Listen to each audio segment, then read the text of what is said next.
I continually do this lap after lap to the end here. It was less than a second at the line the last time by Larry Holt, Patrick Dempsey, one of the principals of the Hypersport team. Dempsey looking on.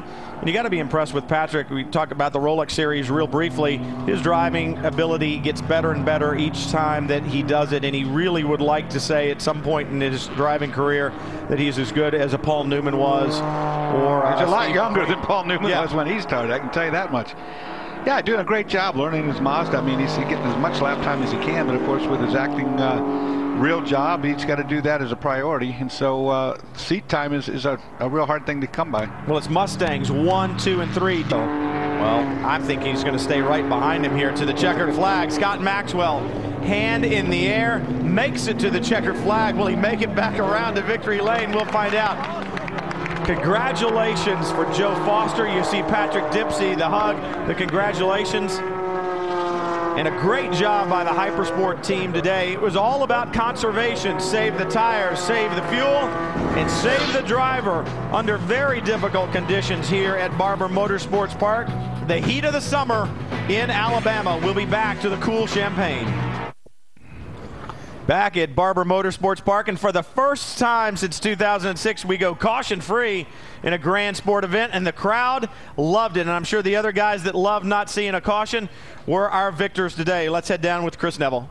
Well, it's the second win this year for the 55 Hypersport Mustang, and Max, Scott, it didn't come easy. You had to run real hard out there, and you didn't know how much fuel the 37 had. Yeah, my friends call me Max, but you can get away with it. No, we didn't. I figured he had to pit, but James, I got my hats off to him. He was brilliant. He didn't put a wheel wrong, so I had to assume he wasn't pitting and just charged the whole way. But before I forget, special mention, this is the last race for our Ford Motorsport director, Dan Davis, who's moving on to bigger and better things. And this Mustang program, all the Mustang programs in motorsport wouldn't exist without Dan. So 5 years of hard work. Thank you, Dan.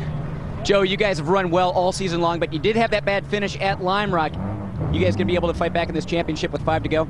Well, our strategy obviously is one race at a time, just sort of go as hard as you can, and it was a fantastic day for us, and we just have to take it each race at a time and see what happens. Also, I wanted to put a shout out as well to the 37, not just for the fact that James and Brett both drove fantastic stints, but we had a fuel pressure problem early in the weekend, and the fuel cell that's in our car is out of their spare car, so they were, as a team, a huge help to us this weekend just to make the show, and we appreciate that. Patrick, this is your first time at the racetrack to witness your team win one of these things. How gratifying is that? Oh, it's really satisfying. It's been a great weekend for us. I mean, Joe putting it on the pole yesterday was just phenomenal. These guys have been driving really well all year. And just to get a good break here finally at the end and get on the podium, I was a little nervous being here. Usually I'm somewhere else, but I like it, and I'm really proud of the team. They worked really hard this whole year, and certainly this weekend, and you know, we're going to be really happy for these guys. It's nice to see them working so hard and getting here on the top step. It's great. Well, nobody thought the Mustang was the car to have it. Barber, these guys proved them wrong. Well, a lot of the teams proved them wrong. Look at that. Amazing. Under these difficult conditions, the cars lasted, the tires lasted, and the drivers lasted. Pretty impressive stuff from the Koni Challenge field. For Dorsey Schrader, Chris Neville.